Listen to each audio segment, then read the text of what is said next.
Hi. An interesting thing happened on Twitter recently. The actual event itself wasn't particularly interesting. It's the same discourse that's been making its rounds in the VTuber space for ages. Is it harder to be a male VTuber?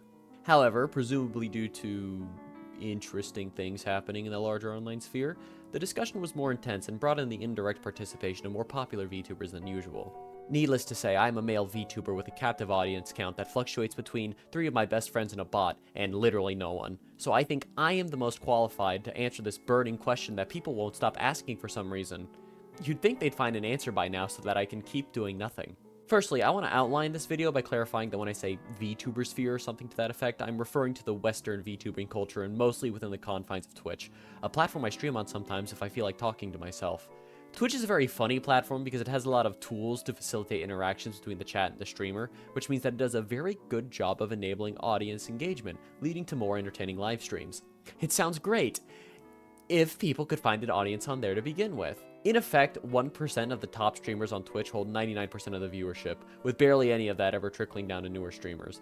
This is mainly because Twitch has virtually no built-in discoverability, and the people at the helm have done little to improve that over the course of its lifespan. This is stuff that is common knowledge. If any of this surprises you, you might want to just keep standing, because you're going to be doing nothing but jumping out of that chair of yours for the rest of the video, especially when you learn that the top VTubers are primarily female.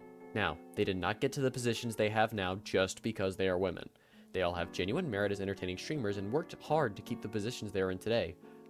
But it probably does help that most of them are also OGs when it comes to VTubing and got in early to cement their place as the top cats. The number of top VTubers who are male inversely is fairly low. It increases a little when you include VTuber adjacent non-VTubers, but not really enough to move the needle to the center. In any case, back when all these females were femaling it up in the VTuber space, there was plenty of destiny to manifest for themselves in the form of freshly initiated viewership. People whose dreams of talking to an anime girl and having them reply back were finally able to be realized. If only they knew that chatbots would be able to do that in just 4 years.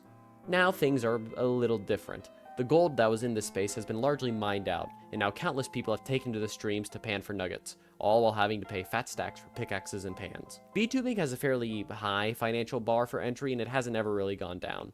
If you want a model that looks decent and you have no artistic skills of your own, an average model worth its salt will easily run you up to $3,000. Now, if you do have the skills to make a model yourself, you'll be fortunate enough to realize why people charge that much.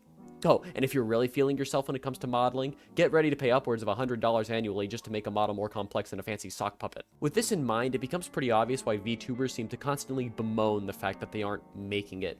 Every single one of them, for the most part, has made an investment into this potential future, and it's not paying out.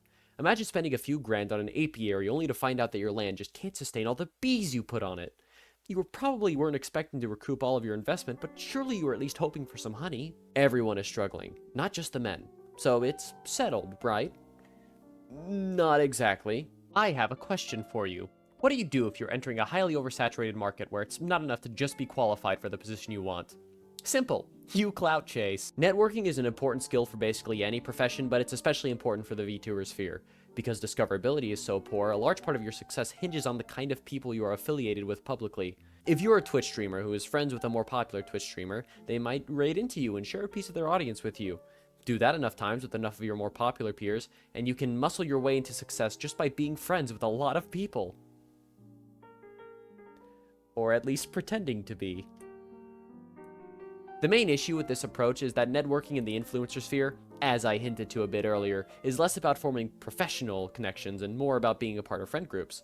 Friend groups typically consist of primarily like-minded people. And who is more like-minded than a fellow male or female like yourself? Or whatever you are. So, if you're a male VTuber and your only option for networking upwards is to befriend fellow male VTubers, you're going to run out of ladder rungs willing to let you befriend them far quicker than a female VTuber of your status could. Unless you undergo the daunting task of attempting to make friends with a woman in the year 2025. This is something that I think male VTubers understand intuitively, whether or not they actually realize that this is the case. So when they see top female VTubers posting stuff like this in the wake of the ongoing discourse about their plight, you can see why they might be a bit worried and feel compelled to cite their objections, however minor. For the record, I'm a fairly charitable person, and I think that Bao, for the most part, was acting in good faith when she tweeted this out. It's a lukewarm, beware power imbalance tweet filtered through the lens of powerful male to less powerful female. It is technically a perfectly valid nugget of advice. And then she just couldn't stop talking. She later had a live stream where she talked about the tweet. I haven't watched it myself, and I don't have any interest in doing so because I think I can guesstimate how it went. It's a tale as old as time. Streamer goes live to defend a post off platform they made partially out of impulse, and, continuing to act impulsively, doubled down on everything they said in the worst way possible. I have done something like this before to friends. It's a very human thing to do.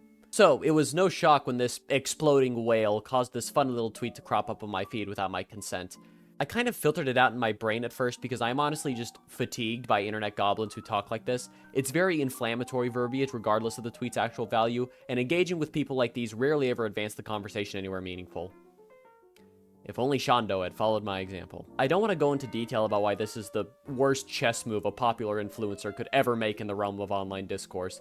People just casually call their opponents the worst possible thing they can think of, and then wonder why everyone is going insane. She would later delete the response and apologize to her fans, explaining the reply by calling it British humor, which is just...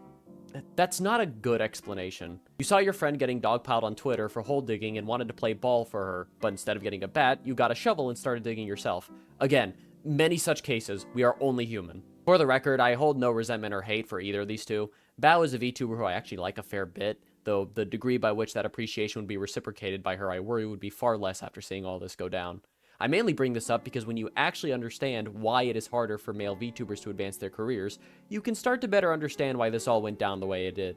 For the record, it could still get worse, but whatever happens from here probably won't be super relevant to the main thesis of my video. That being that while both male and female VTubers are going to have problems finding their footing in this space, female VTubers at least have a higher potential to expand their audience through networking than male ones do, and to a far higher point than male ones can. In a world where the calcified VTuber industry is a collage of square and circle holes, the male square pegs are going to realize they do not have as many square holes.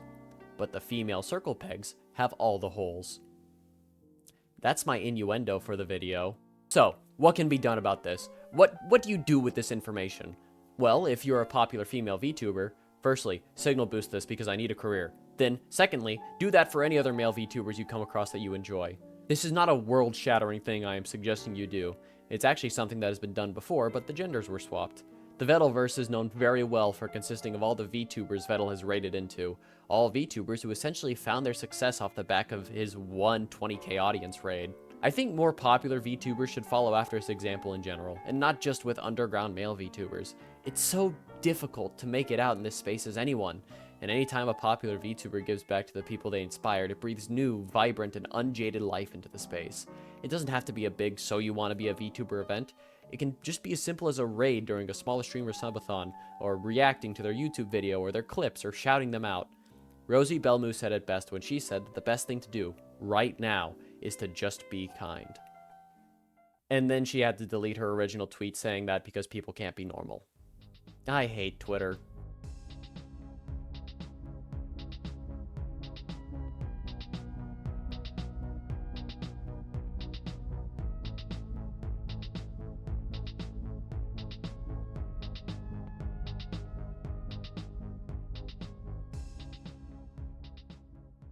Alright, questions for guys, part 1.